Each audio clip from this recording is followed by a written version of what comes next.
포낭칠 이노큐가 되겠습니다. 포낭칠 이노큐. 네. 잠이 부족한 분들은 많지만은 보통은 잠잘 시간이 모자라서가 아니라 꿀잠을 잘 수 있는 몸 상태가 아닌 분들이 많습니다. 포낭칠 이노큐는 자고 싶어도 쉽게 잠들지 못하고 잠이 들어도 자주 깨서 개운치 않은 분들을 위한 제품이라 하겠습니다. 특히 수면제를 장기간 복용 중이거나 수면제 복용을 고민하는 분들께 포낭칠 이노큐를 추천합니다. 어떤 분들은 이거 먹자마자 바로 잠이 오기 시작했다는 분도 있는데 그건 조금 구라같고 이게 한 뭐 일주일 정도 이렇게 드시면 꾸준하게 드시면 일주일 정도 드시면은 정말 아주 마술에 걸린 듯한 그런 느낌으로 쓰러져 자게 됩니다. 수면제가 가져오는 부작용 심각하지 않습니까? 네, 맞아요. 자, 그렇다면은 이제 포낭칠 이노큐로 갈아타실 때가 됐어요. 구매 후기를 좀 읽어보겠습니다. 소량의 따뜻한 물에 타 마시면 몸 전체가 훈훈해지면서 잠이 잘 옵니다. 아주 만족해서 친정 엄마께도 보내드렸더니 역시 몸이 차분해지면서 안정감을 느끼게 됐고 잘 자게 됐다. 이렇게 말씀하시네요. 엄마가 70이 넘으셔서 혹시 몸에 안 맞으실까봐 한 박스만 보냈는데 다 드시면은 가성비 좋은 3박스 세트를 보내드릴 생각입니다. 포낭칠 이노큐 이렇게 효험이 아주 좋습니다. 근데 조심하셔야 돼요. 어르신들 너무 잘 주무셔가지고 헷갈릴 수가 있어요. 그래서 가끔씩 충격을 받는다고. 너무 주무셔서 너무 주무셔가지고. 전 실제 그런 적이 있었어요. 진짜. 너무 스트레스 받으니까 사람이 몸을 잠그게 되더라고요. 그렇지. 그래서 제가 한 27시간 정도로 수면을 한 적이 있었는데 오 진짜. 네, 저희 엄마가 너무 자니까 애 죽었다 싶어서 이렇게 손을 대보고 자는구나 이렇게 하셨다가 막 흔들어도 안 못 깨는, 일어나는 경우 네. 있지 않습니까? 포낭칠 이노큐가 또 그런 면이 있습니다. 최근에 그 매트리스 그 이름 뭐죠? 나이트 세라피 매트리스. 네. 제가 그것도 이용하고 있는데 네. 야 이것도 이거지만은 나이트 세라피 매트리스에서 자니까 그러시면 안 되는 거 아니에요 지금? 오 이거 진짜 뭐 그냥 눕는 이 포낭칠 이노큐더라고. 아. 요거는 이제 마시는 나이트 세라피 매트리스. 네. 어떻게 잠이 그렇게 술술 오는지 하마터면은 염을 칠 뻔했어요. 제 몸에다가. 네. 자 그리고 포낭칠 이노큐는 제주산 황칠나무와 오가피를 주 원료로 만들어서 몸에 부작용이 없는 생약 성분입니다. 특히 그 황칠나무는 진시황의 불로초로 추정될 만큼 예로부터 몸에 좋기로 소문난 약재고요. 뇌의 긴장을 풀어주는 효과가 있는 것으로 알려져 있습니다. 잠 때문에 고통받는 분들은 딱 한 달 동안만 포낭칠 이노큐를 주무시기 전에 따뜻한 물에 타서 드셔보시기 바랍니다. 수많은 구매 후기가 포낭칠 이노큐의 효과를 증언하고 있습니다. 김용민닷컴에서만 압도적 최저가로 판매 중인데 원래는 정가가 8만 원인데 한 박스가 예. 인터넷 최저가가 59,900원. 네. 그러나 김용민닷컴의 압도적 최저가는 52,000원이 되겠습니다. 네. 그래요. 요즘에 건식기라는 말이 유행한다며요. 건강기능식품 뭐 이런 뜻인데 건식기. 예. 옷은 안 사 입어도 건강기능식품은 다 사서 드신대요. 그래서 뭐 비타민 C 어르신들이 네. 아니요. 젊은 사람들 젊은 다. 사람도. 40대부터 다 챙겨 먹고 제 주변도 다 영양제를 한 3가지 이상씩 다 챙겨 먹더라고요. 그러니까 이 비타민 약통에다가 아침, 저녁, 점심 이렇게 나눠가지고 많이들 드신대요. 그래서 요즘에는 그 면역력 때문에 그쵸. 다들 이제 걱정을 많이 하시니까 그래서 이제 건강기능식품을 40대 아니 20대부터 옷은 안 사 입어도 내 몸에 투자하는 거기 때문에 필요하다 그래서 굉장히 많이들 투자를 하신다고 하더라고요. 그래서 요즘에 다들 이제 몸에 대해서 고민을 많이 하시니까 그럼, 네, 네. 잠을 잘 주무셔야 돼요. 그쵸, 네. 면역력은 잠이죠, 잠. 네. 그래. 우리 신민정 평론가도 잠이 좀 많이 부족하신 것 같다는. 그쵸, 저는 아기가 아직 12시부터 5시 사이에 3번 정도 깨요. 12시 한 번, 2시 한 번, 한 5시쯤 한 번. 전 그때가 생각나는군요. 근데 그때 소원은 자 그럴 때 5시간 아기에게도 포낭칠 이노큐. 오늘 쪼르르. 분위기가 좀 다르죠. 그러고 싶은 순간이 있어요, 진짜. 예, 예, 네. 그쵸. 그래요. 근데 그렇게 잘 깨는 아이들이 머리가 좋대요. 네. 예민해서 그런 거라고요. 그냥 덜 똑똑하고 푹 잘 수 있었으면 좋겠습니다. 그래. 공부 못해도 위로가 안 돼서. 살다 보면 뭐 배우겠죠. 그럼.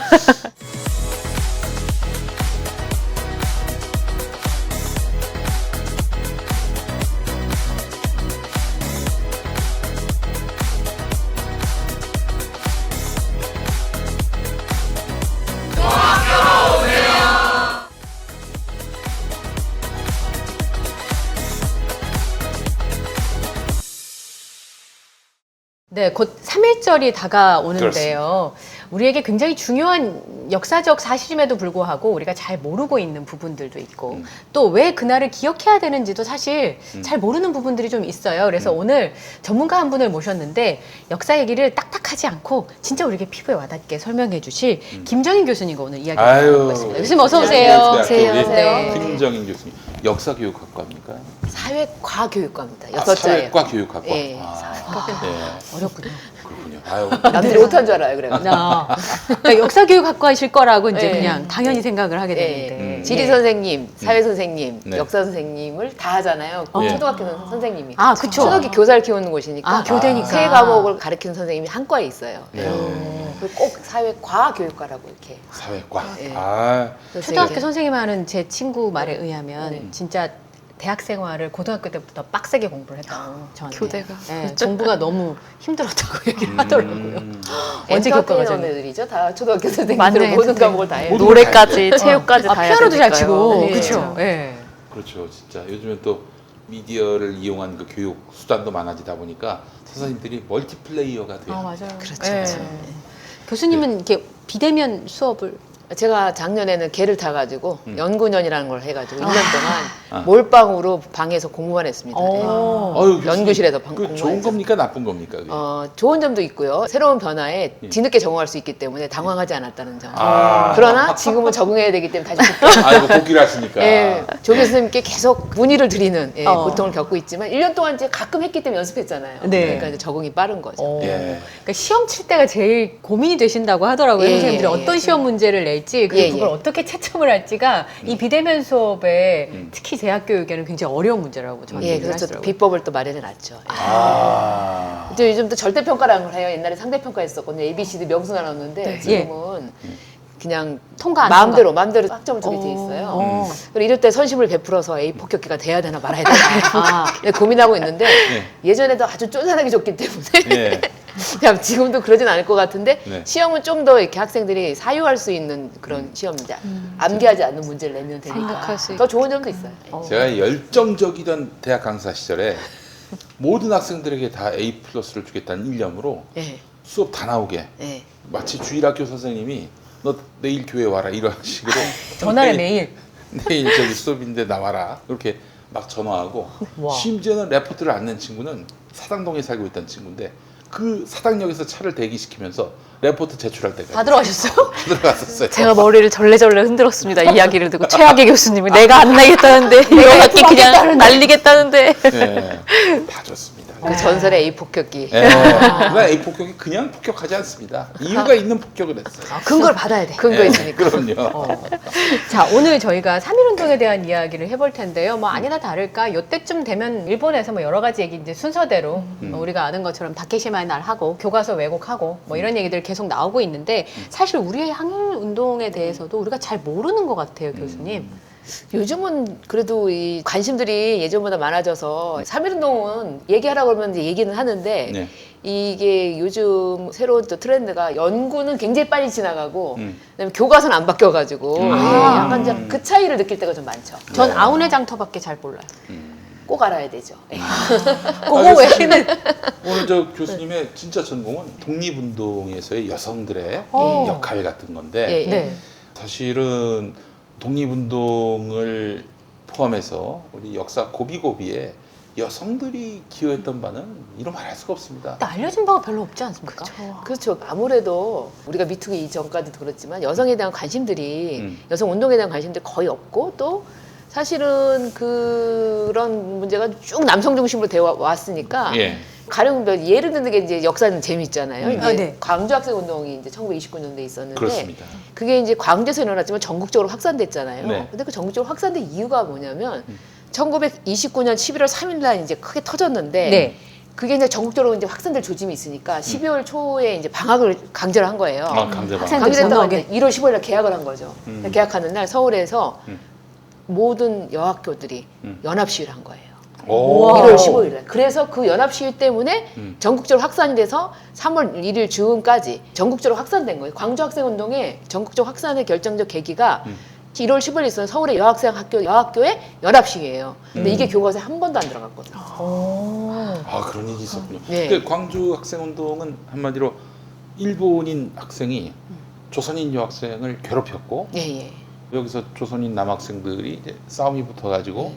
그렇게 해서 이제 일촉즉발의 상황으로까지 확산이 되던 됐던. 그런 상황이었고 오. 이때 일제가 강제 방학을 했고 네. 그리고 한 달 반 만에 다시 개학을 했는데 그때 이제 서울에서 여학생들이 시위를 연합 시위를 하는 연합 시위. 바람에 예, 예. 그게 전국적으로 확산이 됐다. 저는 사실은 그 앞에 것만 알고 있었고 예. 1월 15일 개학 이후 여학생들의 연합 시위는 몰랐어요. 그날에 남학교는 몇 학교가 끼었죠. 거기에 아, 끼어있고요. 그냥 낀 거예요? 여학교도 주도했어요. 예. 그래서 오. 그 소식을 듣고 남학교 학생들이 와가지고 듣고 그럼 우리 급하게 같이 하자 이래가지고 오. 이제 그날 같이 했었죠. 아. 이런 내용은 교과서에서는 찾아보기가 한 번도 안 나왔는데 네. 네. 사실은 정말 의미 있는 그거 저도 일인데요. 공부하면서 놀랬고 예. 또 예를 들어 뭐 이런 것도 있어요. 근우회를 네. 신간의 자매단체라고 부르거든요. 근우회. 예, 왜냐하면 이게 여성운동에서 처음 27년도에 신간회라고 해서 예. 좌우 합작해서 이제 민족주의자, 사회주의 다 합쳐가지고 예. 단체를 하나 만들었단 말이에요. 지금 이제 시민단체를 만든 거죠. 네. 근데 시민단체를 만들었는데 그 단체의 자매단체가 이제 여성운동 단체가 근우회다. 근우회. 이렇게 얘기했는데 제가 당시를 찾아보면 거기 때 자매단체란 말이 없어요. 그리고 왜냐하면 같은 노선을 갈 수는 있잖아요. 거기도 네네. 이제 사회주의 여성운동하는 분과 기독교 여성운동하는 분이 같이 만들었거든요. 예. 네. 근데 이제 그 당시에는 그렇게 이제 함께 좌우가 함께 단체를 만드는 게 하나의 문화였어요. 그런 어떤 그 시대의 흐름이었단 말이에요. 그 흐름 속에 여성들이 만들었어요. 근데 나중에 누군가가 그거를 신간의 자매단체라고 부른 거예요. 누군가. 독자성을 거부한 거잖아요, 사실. 음. 여성운동이 갖고 있는 독자성. 흐름은 같을 수 있지만 여성운동이 갖고 있는 독자성인데 물론 근후의 간부들이 신간의 간부도 했죠. 하지만 그거를 자매라는 이름으로 불러서 말은 자기의 독자적인 어떤 행보나 노선과 그 위상을 폐화시킨 남성 그런 중심의 단체가 만든 여성 단체가 근우회다. 네. 이게 잘못된 그렇죠. 그런 역사 기술이다. 그러니까는 독립적인. 자매단체라는 말 자체가 굉장히 종속적으로 얘기해요. 그렇죠. 그러니까 신간회가 만들어진 거 거기에 따라서 근회가 만들어졌다는 식으로 얘기를 한 거잖아요. 네. 그렇죠. 예. 그래서 제가 왜 형제단체는 없느냐. 형제단체가 많지 않느냐. 어. 이러면서 제가 그런 게 공부하면 공부할수록 네. 제가 알고 있는 독립운동에서도 여성의 활약을 폄하하거나 아니면 이렇게 지워버리는 그런 일들이 많았어요. 그래도 우리 유관순 누님은 영원히 기억되는 또 그건 굉장히 큰 독립운동의- 의미가 있는 게 뭐냐면 예. 이 평범한 사람 예. 그러니까 평범한 사람이 희생당한 걸 우리나라 사람들이 기억을 해요. 이게 우리나라 사람들의 역사인식이라는 게 오늘 3.1운동도 나오고 이제 뭐 촛불 것도 있었지만 쭉 100년을 놓고 보면 누굴 기억하냐면 지도자를 기억하지 않아요. 만델라를 기억하지 않아요. 예. 아. 3.1운동 하면 사실 손병희 선생님이 선도한 측면에 있단 말이에요. 네. 선도교 지도자에. 근데 유관순을 딱 떠올리잖아요. 네. 그거는 그때 희생당한 평범한 사람이잖아요. 네. 자 그러면 광주 학생운동은 잘 기억이 안 나요. 누군지 누가 이름 그죠? 주도했는지 기억이 기억 안 안 나죠. 나요. 예. 그 다음에 예를 들어서 4.19 해도 누굴 생각하면 김주효를 생각해요. 김주요. 그렇지. 평범한 학생, 네. 죽은 학생, 희생당한 학생. 음. 6월 항쟁하면 누구 생각나요? 이한열, 박종철. 박종철. 네. 그렇잖아요. 우리는 만델라 같이 이렇게 지도한 사람을 기억하지 않고 우리와 같이 평범한 사람들을 기억을 해요. 또 5.18 광주 민중항쟁 역시 얼마 전에 그렇죠. 돌아가신 전옥주 선생님. 예.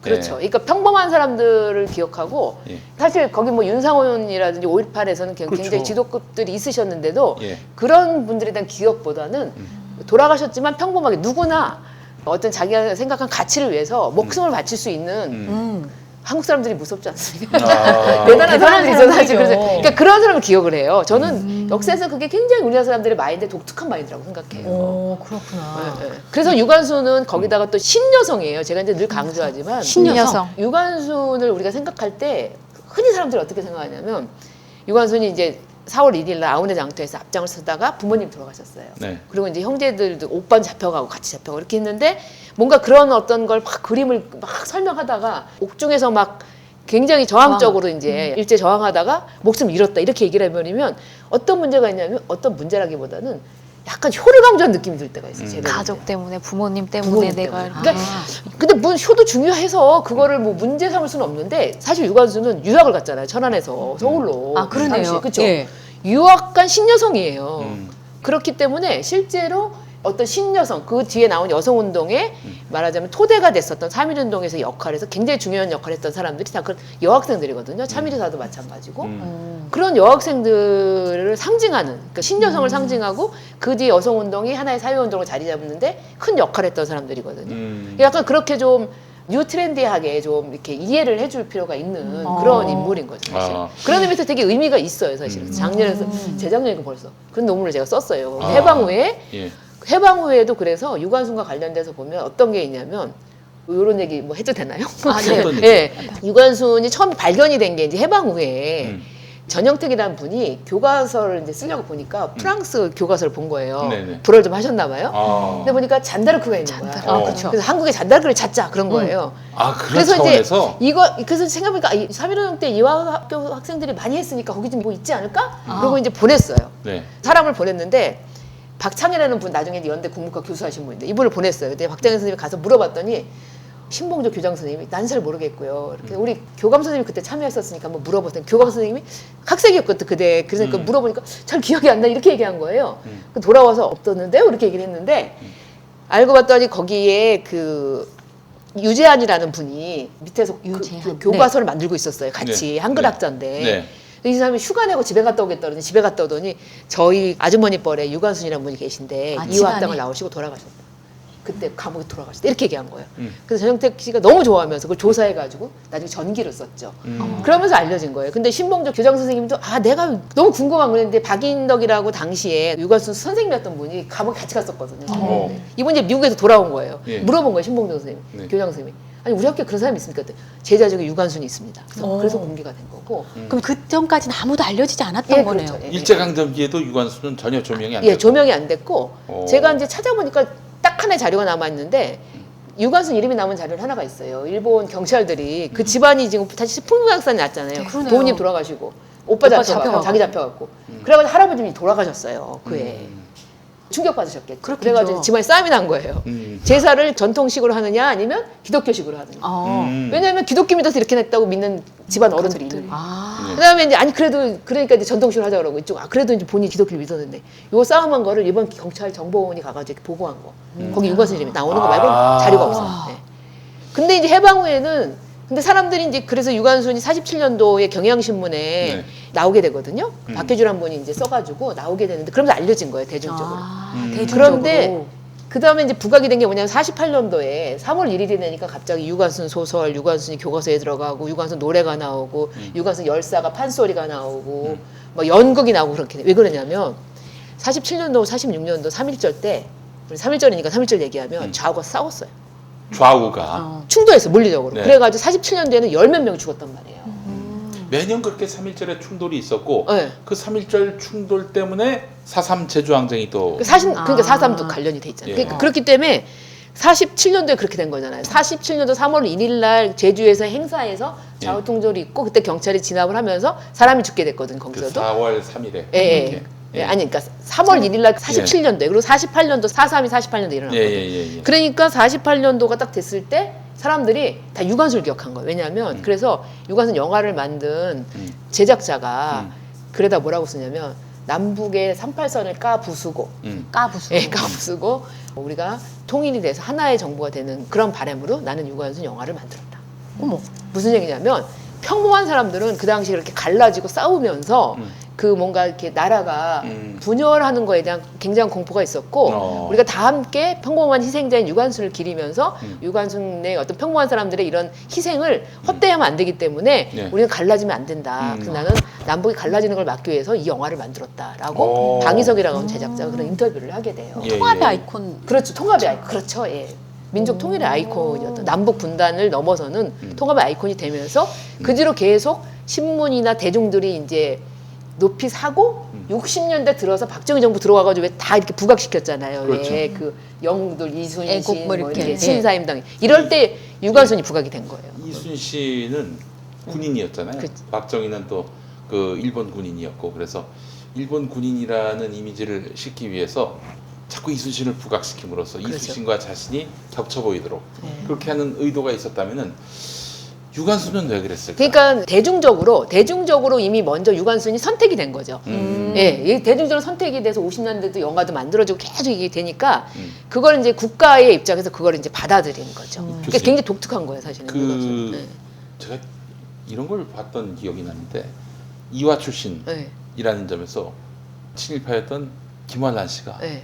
유관순의 영웅화에 예. 앞장섰다. 예. 맞습니까? 그렇게 되어 있는 거를 제가 조사를 했더니 네. 제가 지금 말씀드린 게 그래서 제가 분석해서 쓴 글인 거예요. 네, 네. 그러니까 그 자체의 아이템도 굉장히 고정관념이었다는 거는 이제 밝혀낸 거죠. 그러니까는 결국은 그게 예를 들어서 아무리 정치적으로 그렇게 부각을 한다 하더라도 그게 대중적인 지지가 없으면 그게 오래 갈 수 없잖아요. 그렇죠. 예. 근데 그 영화를 만들고 저도 깜짝 놀랐거든요. 48년대 그렇게 3월 1일 날 유관순이 부각되는 거를 보면서 그 자체가 대중 미디어가 앞장선 거잖아요. 대중문화가. 그렇죠. 그게 뭐냐면 대중들이 먼저 이 유관순을 선택해서 기억을 했고 나중에 이제 거기에 있어서 국가가 한 거지. 물론 이화에서 그런 생각을 하신 분들이 있을 수는 있겠지만 그런 어떤 정치적 의도가 관철이 돼서 그게 우리 마음속에서 유관순을 영웅으로 생각하고 기리는 어떤 문화가 만들어지는 건 어렵거든요, 사실.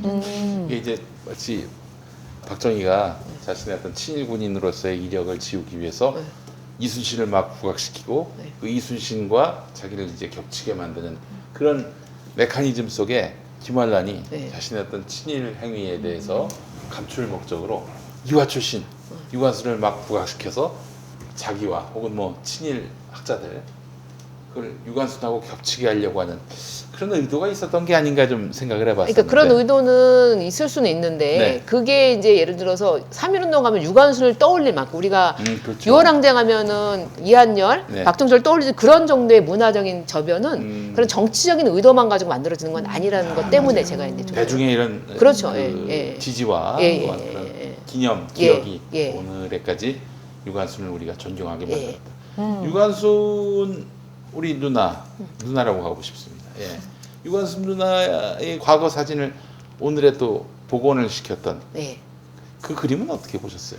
저는 싶었어요. 그 유관순이 이제 감옥에서 부은 얼굴이잖아요. 네, 그렇죠. 예. 사실 고문당해서 부은 얼굴인데 그렇다고. 고문당하고 그러니까 이제 몸도 안 좋고 그러니까는 그런 얼굴인데 제가 이제 학생들한테도 그렇고 얘기할 때 그 대신에 또 유관순을 너무 영웅화하면 이게 평범한 영웅이란 말이 맞잖아요. 근데 네. 이제 영웅을 너무 점점점 이제 말하자면 70년대, 60년대부터 계속 영웅화 시켜버렸잖아요. 하루 종일 정말 그 생각만, 나라를 위한 생각만 하는 것처럼 영화가 만들어지고 막 이렇게 그렇죠. 했는데, 안지나서나 정말 나라 생각, 독립 생각. 근데 사실은 평범한 여학생으로서의 모습도 있을 거 아니에요. 네. 그리고 웃는 모습도 있을 거 아니에요. 그렇죠. 근데 그건 되게 힘들고 비장한 모습이잖아요. 네. 네. 그럼 학생들한테 상상을 한번 해봐라. 예. 그 분을 하나의 당시 여학생이라고 생각하고 밝고 명랑한 모습도 상상하고 다양한 얼굴을 가지고 있다고 생각하는 게 훨씬 인간화해서 우리가 받아들일 수 있는 거 그렇지. 아니냐. 예. 그래서 너무 누구나 이렇게 비장한 얼굴을 보면 늘 그 얼굴만 했을 거라고 생각하면 그거야말로 진짜 비인간하다. 그래서 그런 그 얘기죠. 예. 새로 이제 이미지를 만들기를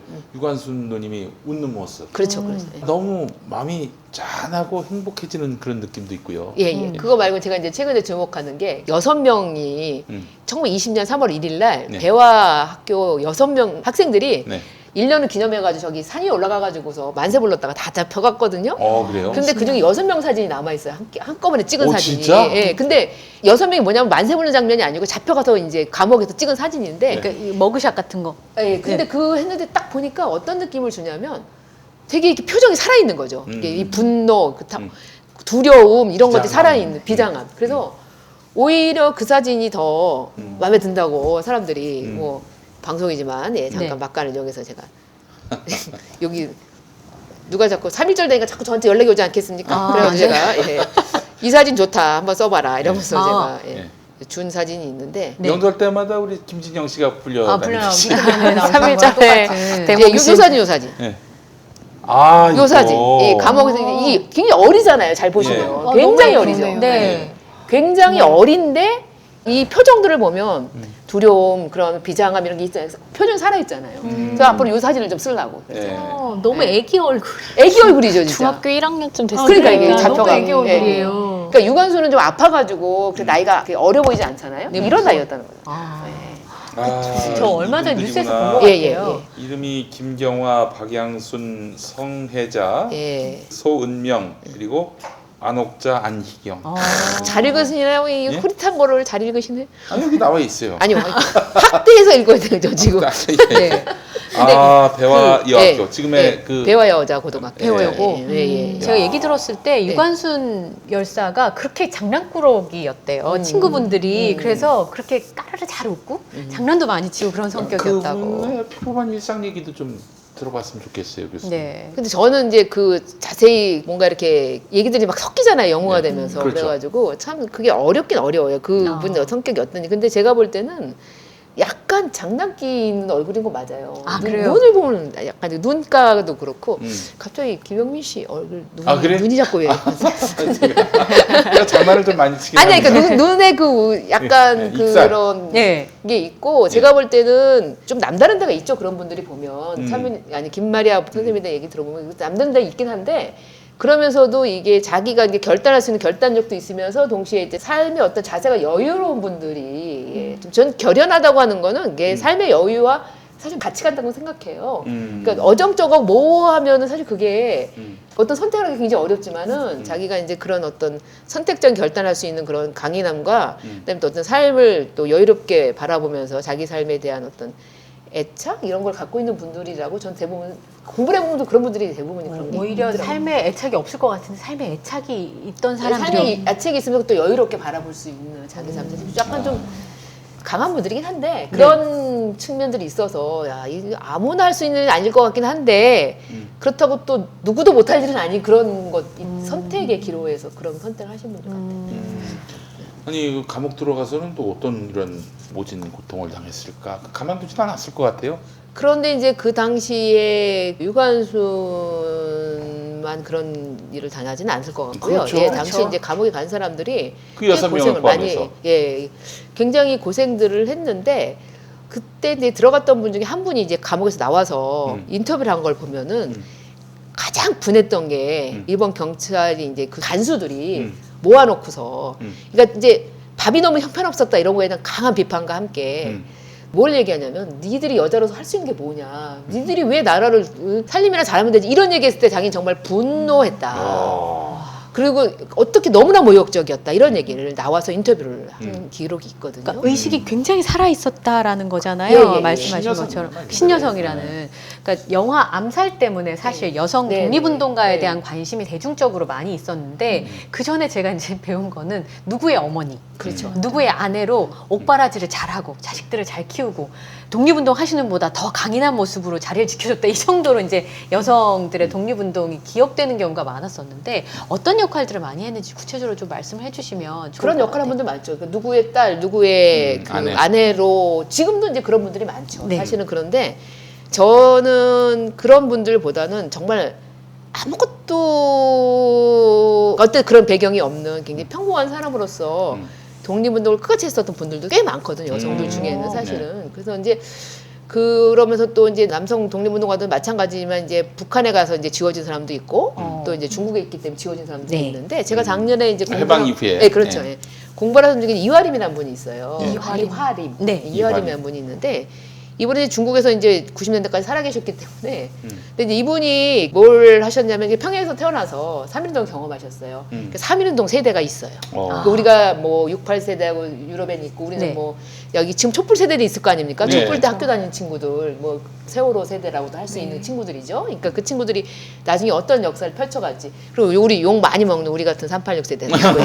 예. 그런데 이제 똑같이 이제 만세호 세대가 있어요. 3.1운동 세대들이. 근데 이 사람들이 이제 3.1운동 퀴즈예요. 위아래 학교 다니면서 이제 그 경험한 거죠. 예. 그럼 몇 년 뒤에 호련이 중국으로 갑니다. 혼자서. 오빠들이 독립운동하러 갔는데 다 따라가겠다면서 집을 떠나요. 근데 엄마가 그걸 보내줘요.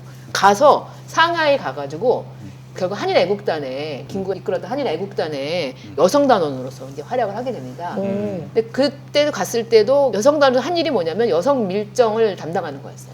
그러니까 뭘 했을지 뭐 상상이 가죠 사실은. 그런 일들을 하고 나중에는 이제 그 김원봉하고 했었던 그 조선민족혁명당에 들어갔다가 나중엔 조선의용대, 조선의용군에서 무장투쟁까지 하게 되는데 이분 같은 경우 보면 그 전혀 백이 말하자면 백도 없고 예, 자기의 그런 어떤 강인한 그 성격을 가지고 가서 독립운동을 하다 보니까 결혼이 걸림돌이 되는 거예요. 결혼. 예, 그러니까 그때는 아이를 꼭 결혼을 해야 되는. 가서 이제 연애 결혼을 했는데 결혼해서 남편이 도와준다고 하지만 이게 자기가 하고 싶은 일을 못 하게 되니까 이혼을 합니다. 아. 그래서 두 번 이혼을 했는데 근데 그분들은 나라가 없는 가운데서 이혼을 어떻게 합니까? 장애인끼리 뭐 이혼하면은 아, 예, 성립이 뭐 되겠죠. 이혼 서류에 사인을 예, 한다든지 예, 뭐 예, 법원 예. 가서 뭐 이렇게 그럴 때는 조정받는 거 없이 예, 그냥. 예. 근데 이혼을 하고 아들도 이제 남편한테 맡기고 자기는 난 하고 싶은 일 하겠다 이렇게 굉장히 강인한 정신을 가진 여성이었는데 근데 이제 김학철이라는 분이 있어요. 조선의용대 출신으로 되게 유명했던 알죠, 분. 예. 그 김학철 선생님이 91년인가 2년에 책을 쓰시면서 약간 반성문을 쓰셨어요. 우리가 어떻게 이화림을 대했는가 조선의용대에서 오. 어떻게 왕따시켰는가. 왕따를 시켰어요? 네. 가령 이런 건데요. 그 타이양산이라는 곳으로 이제 조선의용군이 옮겨갈 때 이화림을 안 데려가요. 같은 지대원이었는데. 그런데 이화림이 그 후발대랑 같이 와요. 어머, 또 왔구나. 꿋꿋하게. 네. 예. 그 다음에 이제 그런 것들부터 시작해서 이화림이 굉장히 씩씩하고 막 일본군 폭격기가 막 격추되잖아요. 그러면은 이화림은 가서 막 뭐 주워와요. 다 이렇게 돈이 되니까 고철도 주워오고 남자들 안 가. 그래서 저 사람은 여자야 남자 이런 식으로 얘기하면서 계속 김치 못 담근다고 뭐라 해. 뭐 계속 이런 내용들 다 쓰고 반성문을 쓴 거예요. 자기 잘못했다고. 근데 그런 식으로 얼마나 어렵게 여성들이 독립운동을 했는지를 적나라하게 썼는데 제가 놀란 건 뭐냐면 그 책 91년인가 92년에 나왔는데 제가 사실 여성 독립운동가를 공부하기 시작한 건 그렇게 오래되진 않아요. 근데 제가 그걸 발견할 때까지 아무도 거기에 대한 언급을 한 번도 한 적이 없다는 거예요. 지난 20년 동안. 30년 가까이. 예. 남성 연구자들이 그런 거를 캐치해내지 않았다는 거죠. 근데 저는 보고 너무 충격을 받았어요. 어떻게 이게 왕따를 당했다는 거를 제가 보고. 그러니까 하는 것도 힘든데 예. 조직 내부에서도 두 가지 어려움을 예, 저는 겪는- 타이양상 갈 때 버리고 간 게 진짜 그 임무 때문에 그런 거죠. 한국 강복군에 가서 누군가를 인계해 주려고 포로를 인계해 주러 간 거예요. 임무를 수행하러 간 거야. 그 사이에 두고 가버린 거예요. 아, 임무를 수행하고 간 임무를 사람을 수행하고 두고 그냥 갔어요? 예, 예, 예. 근데 이하림 따라갔죠. 그만둘 법도 한데 정말 근데 꿋꿋하셨네요. 거길 따라갔다는 게 더 대단한 것 같아요. 계속 이제 운동을 하기 위해서 가서 그래서 이제 여성들을 이끄는 부녀의 단장으로 활동해요. 예. 끝까지 어쨌든 열심히 하는데 이제 그런 어떤 말하자면은 그런 것들 보면 이렇게 그래서 제가 누구한테 이제 이하림을 얘기할 때 정말 누구의 딸 누구의 부인이 아니고 혼자서 자기가 독립운동을 해나간 대표적인 여성이다. 그분도 이제 아무래도 이제 중국 쪽에 있다 보니까 사회주의자이고 이러다 보니까 잊혀지긴 했지만 그 여성으로서의 그 활동으로 보면 대단한 인물이에요. 예. 대단하네요, 예. 진짜. 예. 이야, 그런, 아유, 정말 얼마나 황당했을까. 진짜. 그 그것도 그렇고, 1906년생이시네, 보니까 이화림 예, 선생님. 예. 5년생인데 6년을 낳고 아, 나니까. 예. 어. 5년이면은 을사죠. 그 5살 때 이제 경술국치가 있었던 그렇죠, 것이고 15살에 이제 3.1운동을 예, 예. 보게 된 것이고 예. 그래서 이제 3.1 세대. 세대. 3.1 예. 기지가 되고 예, 사람이 기지. 아, 참 그게 조국이 그렇게 35년 동안 나라를 잃었을 때 그렇게 정말 자기 몸을 던져서 무장투쟁에도 예. 동참을 하고 실제 전투도 했었을까요? 했어요. 그러니까 저도 그 총을 쏘는 그러니까 그 한국인들이 37년도에 조일대전이 있기 전까지는 중국 국민당 정부가 무장을 못하게 했어요. 아, 그런데 이제 신놈들이. 예, 그런데 역시 그러다가 이제 37년도 중일 전쟁이 되니까 뭐가 필요하냐면요. 네. 일본군하고 싸우게 되잖아요. 예. 그래서 일본군 포로를 다뤄야 되잖아요. 처리를 해야 되잖아요. 네. 근데 일본말 모르는 사람이 너무 많잖아요. 그리고 이제 일본인 포로들을 다루고 그다음에 일본인을 향한 선전 공작을 하려면 한국인이 필요한 거예요. 그래서 조선의용대를 허용을 해주고 무장을 했는데 사실 가다 보면 전투하게 돼 있어요. 그래서 이제 전투하는 데 가서 뭘 하냐면 이제 공작을 하는 거죠. 마이크를 들고. 근데 아, 진짜 앞에 가가지고 적진의 참호 앞에 가서 네. 정말 총알이 날아오는데 거기서도 이제 선전전을 하는 경우가 많거든요. 그런 일들을 했었죠. 예. 와. 그리고 주로 또 이화림은 간호를 배웠어요. 그래가지고 간호사로서도 큰 역할을 했었고. 정말 나중에 의사가 인재였는데 됐고. 네. 인재였는데 그러니까. 동료들에게 따돌림을 당한 건 진짜 가슴이 아프네요. 예, 그렇게 예. 애를 그래서 써- 아무튼 김학철 선생이 나중에 반성문을 반성문. 나이가 드셔서 그때 우리가 잘못했다라고 하는 반성문을 썼는데 네. 그 사례를 통해서 봤을 때 다른 분들도 뭐 크게 다르진 않았지 않겠나 그렇지. 싶은데 예. 예. 그 기억되지 않는 분들 많을 것 같고. 정말 남자들은 이것만 했겠지만은 여자들은 이것도 하고 막 치료도 하고 가르치는 것도 하고 심지어 가르치는 것도 가르치기도 하고 밥도 하잖아요. 밥도 하고. 예, 예. 이화림이 거기 보면은 이 나물 캐러 가는 장면이 나와요. 나물 캐러 가요? 예, 나물 밥을 또 먹여야 돼. 신경이 부족하니까 나물 먹어야 캐러 여성들 다 끌고 가서 나물을 캐고 이런 거 남자들하고 같이 밥 갈고 이렇게 한 보면 1+1이에요. 제가 볼 때는 몇 사람의 역할을 사실 하는 거죠. 여성들. 그러니까 아까 뭐 떨어지면 돈 된다고 그 주스러 가셨다는 게 사실 그 생활력을 똑같기가. 알려주는 거잖아요. 어쨌든 단체 내에도 먹여야 생활해야 되니까. 되니까. 그게 제일 중요한 부분들 중에 하나인데 그런 부분들이 이제 무시되었던 부분들이 이제 교수님께서 야, 말씀하셨습니다. 여성 독립운동가에 대해서 뭐 정말 연구가 시작도 안 되거나 마찬가지 아닌가. 그러니까 너무 최근에 모르네요. 이제 관심들을 많이 갖기 네, 시작했고 교수님께서 지금 그 그 어떤 포문을 여신 셈이 됐고요. 그렇죠. 예. 교수님 또 여성 독립운동가 좀 소개해 주실 만한 분 계세요?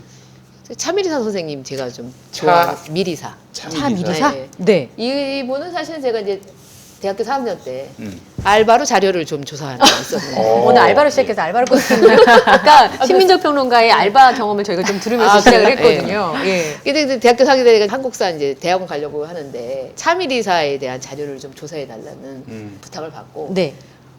누군지 모르겠는 거예요. 누구야? 뭐 이런 거 이름도 있잖아요. 되게 특이해요. 예, 그래서 차미리사 선생님 자료를 모으다가 정말 깜짝 놀랐는데 이분은 사실은 지금으로 치자면 네. 덕성여대 설립자라고 할 수가 있어요. 아, 설립자. 예, 이분이 이 차미리사 선생님은 이분도 진짜 평범한 집안에서 태어나셔서 도대체 이렇게 뭐 집안에 뭔지 몰라요. 어쨌든 일찍 결혼해가 남편이 죽은 다음에 중국으로 유학을 가고 미국 가셔가지고 공부해가지고 돌아오셔서 여기서 이제 그 배화에 네. 오늘 배화 얘기 많이 나오네요. 네. 배화의 선생님을 했어요. 네. 배화의 선생님을 했는데 이 선생님을 하시면서 근데 이분이 그 전에 이제 중국 가고 이러는 과정에서 약간 병을 앓고 그래서 귀가 안 들려요. 그러니까 한마디로 그 귀가 안 들리셨던 장애를 분, 갖고 계시는 장애를 거네요. 계셨던 예. 분. 예, 예. 그런데 이분이 미국에서 공부하고 돌아오셔서 배화학당에서 3.1운동 당시에 계셨단 말이에요. 그 다음에 이제 그걸 겪고 나서는 종교교회라고 저기 그 정부청사 옆에 있잖아요. 예, 예. 정부- 그 나원용 목사도 예. 있었고. 네. 종교교회에서 여자 야학을 열어요. 야, 그리고 조선 여자 교육 협회라는 걸 만들어 가지고 네. 전국을 다니면서 강연회를 열어요. 오. 강연회를 열어 가지고 그 돈을 모아 한 몇 달을 다닌 거예요. 한 3달 가까이 다니면서 그 돈을 모아 가지고 그 돈으로 학교를 세워요. 그게 근화 여학교라는 거였어요. 근데 그때 그 문화가 너무 충격적인 사람들한테는 뭐냐면 여성들이 전국을 다니면서 강연을 하는 거잖아요. 네. 강연을 하고 근데 또 참 엣지 있다고 생각한 게 엣지. 음악단을 데리고 다녀요. 음악단을. 풍류를 하는 거죠. 그러니까 막 그 오. 피아노는 아니지만 어쨌든 노래하고 악기를 하시는 그러는 분들. 사람들. 그 음악대를 같이 가지고 음악도 하고 연설도 하고. 그래서 거기서 돈을 모아. 근데 여성들이 그냥 엄청 몰려가지고 그걸 듣고 돈을 내는 거예요. 기꺼이. 당시에. 예, 예. 예. 서울에서도 유료 강연했어요. 근데 막 어. 사람들이 몰렸다는 거예요. 유료 강연 돈 받았다는 예, 얘기죠. 냉면값보다 더 비싼데도 사람들이 왔다는 거예요. 당시에. 그러니까 신문계 아마 동아일보로 기억되는데 놀랄 일이다 이건 진짜 놀랄 여성들이 이런 일을 해가지고 학교를 세우니까 그때 이제 관심을 갖게 된 거예요 사람들이. 음. 그 뒤로 정말 이분은 계속 학교 운영에만 관여를 하신 거예요. 굉장히 기독교인으로서 자기 일에 충실한 거의 말하자면 워커홀릭 같은 느낌을 줄 정도로 정말 자기 일에 최선을 다한 분이고 그러니까 이제 유지들이 관심을 갖게 되면서 지원을 해주고 이게 나중에 정식학교가 돼가고 이런 과정들을 겪게 되는데 아무것도 없는 데서 그 말하자면 펀딩 해가지고 요즘 그렇죠. 치면 예, 예, 예. 펀딩을 해서 학교를 세워서 예, 예. 지금까지 유지하게 한. 예. 그러니까 그런 분이 계셔요. 그래서 저 그때 조사하다 깜짝 놀란 거예요. 그래서 그 뒤로는 이제 제가 이제 여성 독립운동가 여성에 대한 관심을 있고 이제 제 공부를 해서 그렇지 그때 아마 공부를 시작한 첫 길에 아마 그 차미리사 선생님 그래서 그 뒤로 이제 덕성에서 이제 기념관도 만들고 이게 기억도 하고 책도 쓰시고 뭐 이러면서 이제 좀 알려지긴 했는데 여전히 좀 안 알려져 있죠. 여성들의 의식을 예, 일깨우는데 일깨우는데. 그걸 여성들이 자발적인 어떤 모금을 통해서 이루어내려고 했었던 거예요. 전국적이라고 하면 그 전국적인 조직도 어쨌든 꾸리고 있었다는 소리잖아요. 어떤 전국 돌아다닌 거예요. 강연을 하러. 강연 전국적인 투어로 네, 하고 투어를 해가지고. 전국적으로 붐을 일으키고 당시에 그러니까 그 1920년대 초반에 예. 투어를 사람들이 주머니에서 뭘 나오게 하는 건 항상 어려운 일인데 얼마나 감명적인 얘기들을 했길래 이렇게 예. 아까 말씀하신 것처럼 냉면값보다 비싼 돈을 내면서도 그 강연을 들어왔다는 거. 예. 그러니까 한국인들은 저는 공부를 하면 할수록 사실은 어떤 문제가 있고 사회적으로 이 문제를 바꾸려고 할 때 지금이 훨씬 사람들이 자기 의사표현을 많이 한다고 사람들이 얘기하지만 늘 언제나 젊은이는 문제라고 얘기하는 얘기가 누구나 그 시대가 되면 다 얘기하듯이 똑같이 늘 그때마다 방식은 달랐지만 어떤 의사표시를 해서 평범한 사람들 자신의 의사표시를 통해서 어떤 세상에 나가는 길에 물꼬를 바꾸는 일은 굉장히 많았던 거죠. 저희는. 그건 민주주의잖아요. 그러니까 정말. 민주주의인 건데 사실 그때 왜 그렇게 됐냐면 19년에 임시정부 만들어진다면 임시정부에서 여성한테 평등권을 주고 여성에 대해서 남녀평등에 대해 이야기를 하고 그다음에 선거권도 주는 걸 얘기를 했단 말이에요. 그러니까 당시 대한민국 임시정부의 헌법은요. 지금 2021년에 대한민국 헌법보다도 더 진보적이었어. 왜 그런지 아세요? 거기 사형제 폐지가 있어요. 사형제 폐지. 그러니까 사형의 폐지라는 단어가 있는 게 아니고 어쨌든 이제 생명력을 없애라는 게 있어요. 그게 사형 폐지잖아요. 지금도 우리나라에 없잖아요. 네. 네, 그렇죠. 네. 그리고 또 사회주의적 색깔이 있는 것도 있고 네. 그러니까 말하자면 저것도 있어요. 교육이나 의료는 무상. 아, 무상으로. 어, 지금보다 훨씬 더 진보적이고. 네. 진보적이죠. 네. 아니 근데 종교교회 말씀하셨는데 네. 거기 양주삼 씨라고 네네네. 친일파 아. 그리고 덕성여대 그 다음 예, 그렇죠. 후계자도- 송금선. 예, 예, 그 사람도 송금선 친일파. 예, 맞아요. 근데 그런 친일파들하고 공존하는 것이 좀 쉽진 않았을 것 같다는 생각했는데. 그러니까 송금선 씨한테 학교를 물려줄 때 나이가 많아서 음. 물려줄 때까지 그런 생각을 안 했는데 네. 송금선 씨가 이제 그 학교를 이제 일제 말기에 맡게 되면서 송금선 씨가 굉장히 앞장서 친일을 했었죠. 아, 그 뭐 저기 저 정신대에 나가자 뭐 그런 말도 했습니까? 그리고 좀 제 기억은 이제 흐릿해가지고 네. 예, 기억이 안 뭐 나는데 당시에 뭐저 굉장히 적극적인 그러니까 김한란이라는 사람들도 김한란하고 그랬던 거 뭐 아닙니까? 크게 다르지 않아요. 예, 활동했던 내역이 자체가. 그래서 네.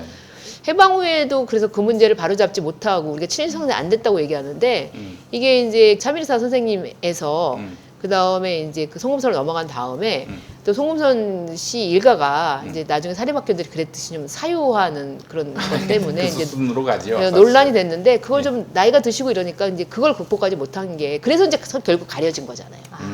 그래서 가려졌기 때문에 사실 덕성에 계신 분들도 차밀사를 몰랐기 때문에 덕성에 계신 분들이 이렇게 건너 이제 자료를 찾으면서 저한테까지 알바가 온 거였어요. 아. 아니 설립자를 잊어버리고 그 사유한 그 친일파 그 사람만 그렇게 뭐 만들어 놓은 부각되고. 거예요. 예. 야, 참 너무 비극이에요. 슬프다, 진짜. 예, 사실.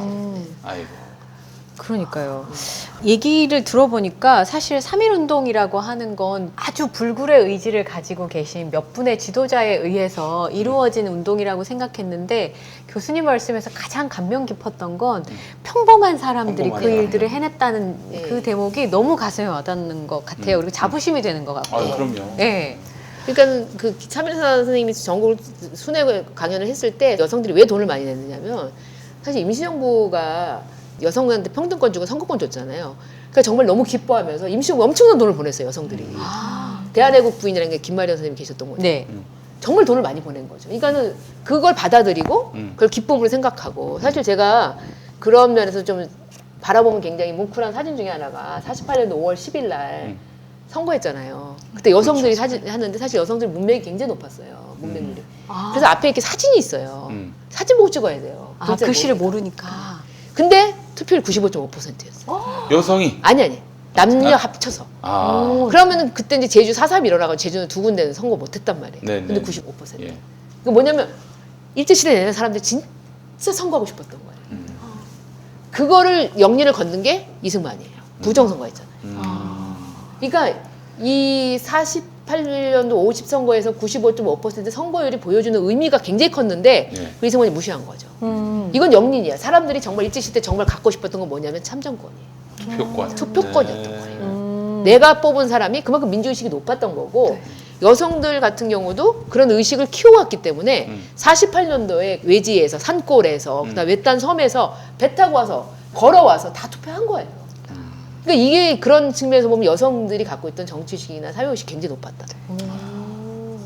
일제시대 때. 평범한 사람들의 정치의식이. 실제 그 19세기 때 천주교가 확산될 때에도 천주교라는 그 종교 자체가 이제 서학 아닙니까? 그죠. 서학임에도 불구하고 이게 먹힐 수 있었던 게 남녀 평등. 그게 가장 주요했다고 보거든요.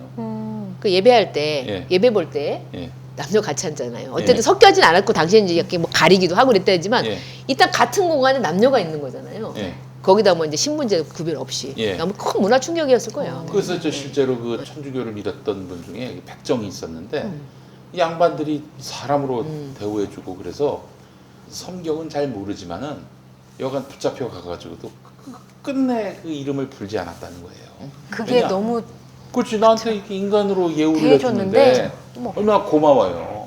이제 그런 거지 실제로 참 한편의 드라마입니다. 진짜. 예. 예.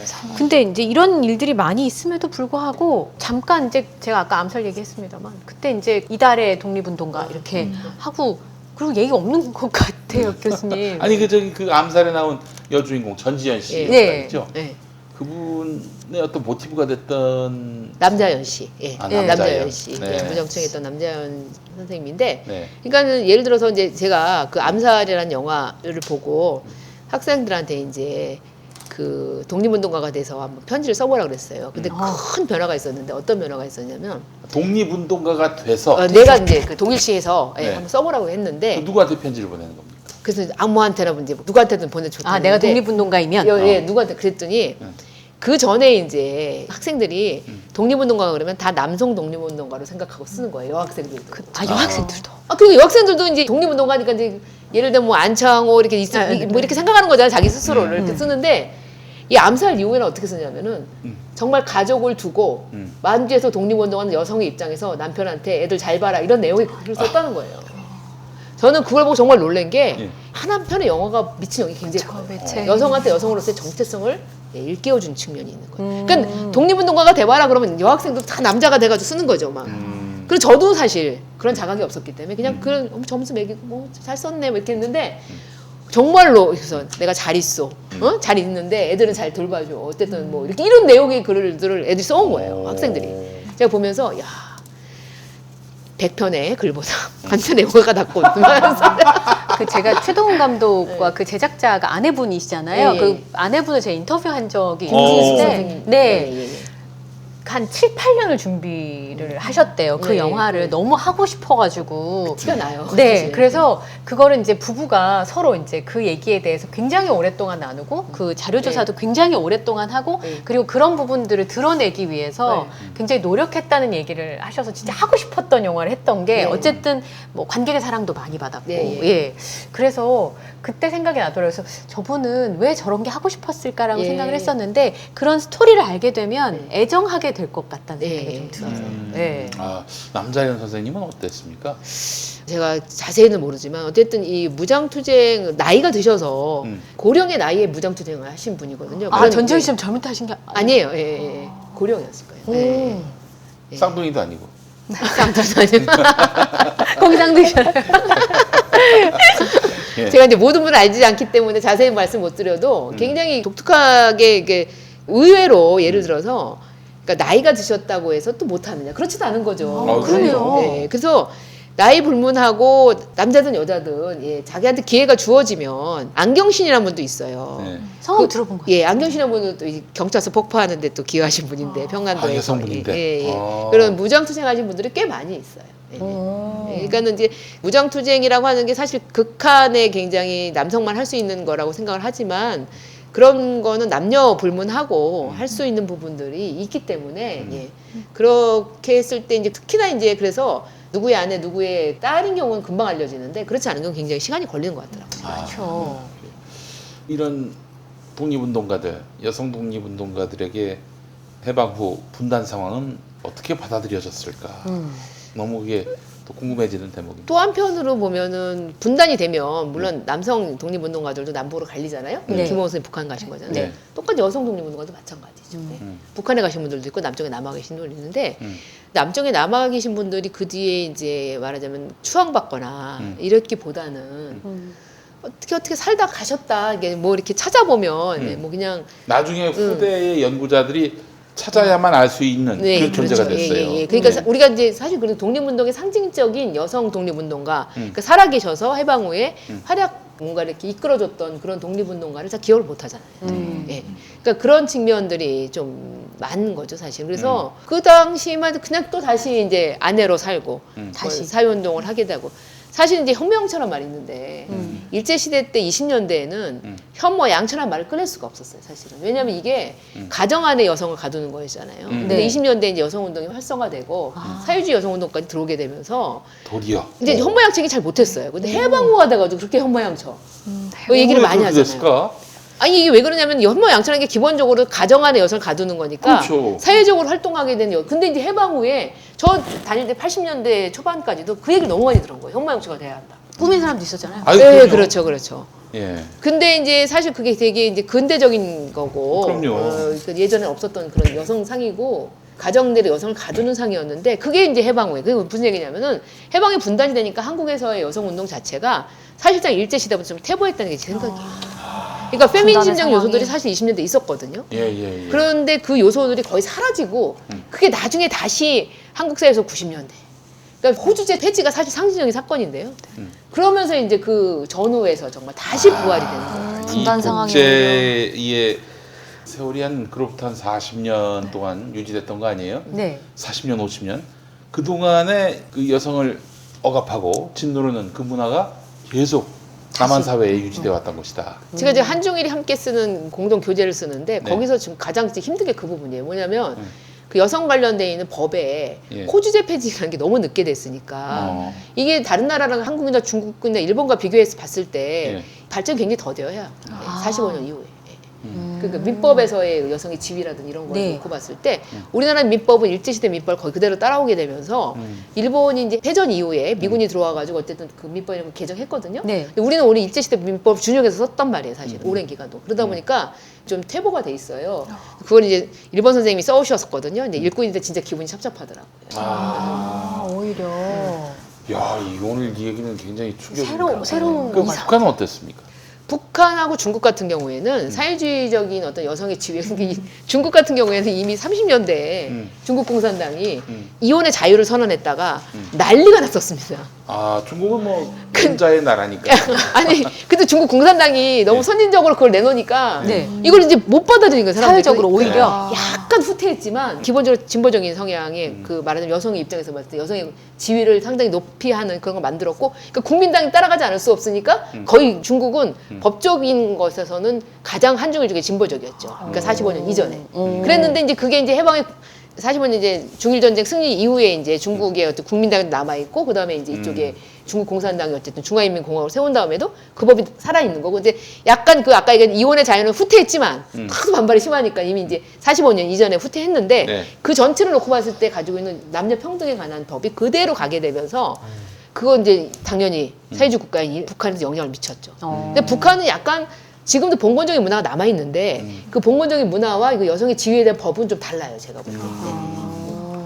아, 그렇다면은 참 독립운동가들이 살기 힘든 나라였어요. 대한민국이. 그러네요. 부인할 수 네. 없습니다, 그는 사실. 그 암살 영화 마지막에 그 네. 의미심장하게 나오는 많은 대화들이 있잖아요. 이정재. 예, 네. 이정재도 있고 그런 게 다 마음에 와닿잖아요. 김구 선생님 말씀 뭐 이런 게. 네. 거기서 사실 암살의 백미는 그래서 저는 해방 후에 그 사람들 보여준 반응이라고 생각해요. 오히려. 정말 고민해서 만들었구나. 대단한 영화다 이런 네. 생각을 하게 되죠. 예. 오늘 알고 있는 게 별로 없었군요. 다 무지랭이. 처음 듣는 얘기라 한마디도 거둘 수가 없었습니다. 저는 교수님 얼굴만 계속 네. 오늘 하루 종일 제 얼굴 그렇게 나올 것 아. 같아요. 새로운 모습을 저희가 진짜 많이 알게 됐었는데요. 이런 부분들을 이제 좀 많이 교육이 되면은 네. 참 좋겠다. 그리고 강연도 이런 스타일을 좀 많이 보실 수 있었으면 네. 우리나라 여성들한테 굉장히 여러 가지로 힘이 되겠다라는 생각이 좀 들어요. 예. 아유, 이 나라의 민주화 역사에도 독립운동만이 아니라 민주화 역사에도 우리 여성들이 기여한 바가 뭐 정말 상상을 초월할 정도로 많지요. 네. 네, 그걸 진짜 그것도 부각이 돼야 되는 게 교과서에 음. 지금은 모르겠는데 음. 최근 어쨌든 전 교과서까지는 현대사 부분에 여성이 한 명도 안 나왔어요. 맞아요. 한마디로 그냥 정리되네요. 교수님. 한 명도 안 나왔어요. 한 명도 그냥 안 끝났어요. 저는 4.19에서 사실 김주열의 어머님이 하신 역할이 굉장히 크거든요. 음. 근데 그것도 잘 안 알려져 있잖아요. 왜냐면은 아들이 3월 10일 날 행방불명 된 다음에 목에다 이렇게 걸고서 우리 아들 찾아내라. 걸고 다니셨잖아요. 그게 그 전 국민이 알고 있는 거죠, 사실은. 김주열만 사실 그때 이제 행방불명 된 건 알고 몇 명 더 있는데 돌아다니셨잖아요. 예. 그게 국민들한테 사실 어디 갔지라는 분노기질 사실 궁금증을 불러일으킬 수 있는데 그렇게 처참한 모습으로 나타났을 때 그 분노 게이지를 하는 거는 엄청난 거죠. 그 어머님 한 역할이 굉장히 커요. 그래서 그 다음에 무슨 올해 어머니상인가 뭐 이런 거 받으셨던 것 같은데. 네. 우리 어머니상. 근데 하여튼 되게 역할이 크고 우리는 이제 전태일 어머님도 마찬가지시고요. 네, 네. 그렇지, 이거 역할이죠. 이수선 예, 예. 여사님. 그런 네, 것들에 이수선 대한 그런 분들에 선생님. 대한 예, 예. 그런 것들이 사실 좀 그런 거에 대한 주목조차 없을 정도로 사실 여성 운동이 민주화 운동에서 했었던 역할 같은 것들은 부각이 좀 적극적으로 돼야 되죠.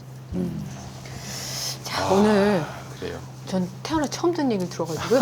약간 무라지 충격이.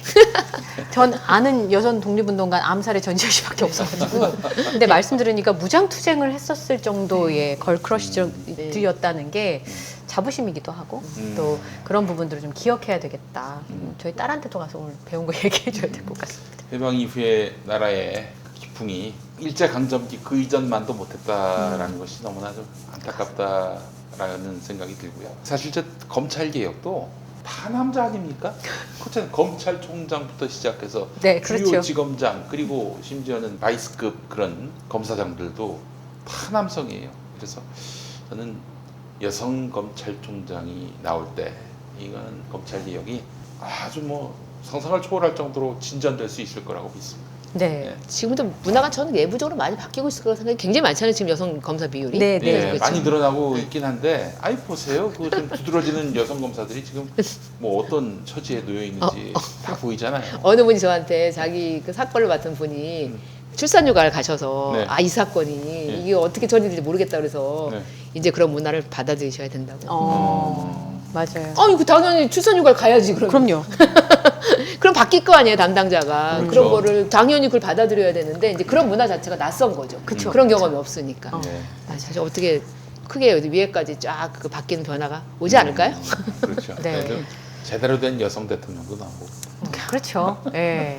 앞에 붙네요 제대로 된. 제대로 된. 제대로. 아니 그 대한민국에 훌륭한 여성들이 많은데 하필 또 그 양반이 제일 먼저 해가지고 그래서 사실 추미애 당시 여당 대표가 구로다라고 있잖아요. 이제 일본 기자. 네, 네. 구로다가 아니 박근혜가 대통령 돼가지고 완전 나라가 개판이 됐는데 여성 정치 지도자가 다음에 또 나올 수 있을 거 아니야 이런 식으로 물어봤어요. 야, 아주 비열한 질문 아닙니까? 정말 예. 네. 이럴 때 얘기하면 안 되겠지만 3.1절을 맞춰서 참 네. 일본스러운 발언, 일본 우익다운 발언 같은 느낌. 발언이라는 이렇게 얘기하겠습니다. 예. 그런 단어를 저는 안 쓰니까요. 예, 저는 씁니다. 예, 나무레이는 쓸 수 있어요. 예. 자, 오늘 김정인 교수님하고 이야기를 나누었는데 정말 뜻깊은 시간이었고 자부심을 갖게 해주는 순간이었다는 생각이 듭니다. 예. 다음에 또 모셔서 광복절을 파일 어때서 한번 모시고. 들을 이야기가 그럼 많을 절 것 같아요. 담당인가요? 절 담당. 네. 그래서 오늘 여러 가지 이야기를 들었는데요. 다음에 또 모셔서 숨겨진 이야기들 좀 듣도록 하겠습니다. 오늘 네. 나와주셔서 고맙습니다. 예, 예, 고맙습니다. 감사합니다. 감사합니다.